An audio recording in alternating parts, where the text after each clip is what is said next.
Mapapagod, pero hindi susuko. Alam mo ba na may dalawang uri ng pagod na pwede mong madama? Una, yung pagod na itutulog mo lang at pagising mo, okay ka na. Pero may isang uri ng pagod na talagang kakaiba. Yun ay ang pagod na hindi nadadaan sa pahinga. Isang pagod na magpapahiwatig kung gaano kabigat ang mga problema mong daladala.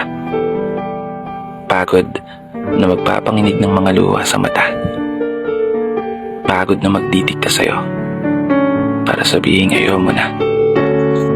Mapapatanong ka na lang talaga, saan nga bang direksyon ng aking mga paa? Mga paang tila pagod na sa kakahakbang. Mga paang ngimay na sa kada tapak sa baitang ng hagdan. Isang hagdan na magdadala sa akin patungo sa isang palapag na pinapangarap ko.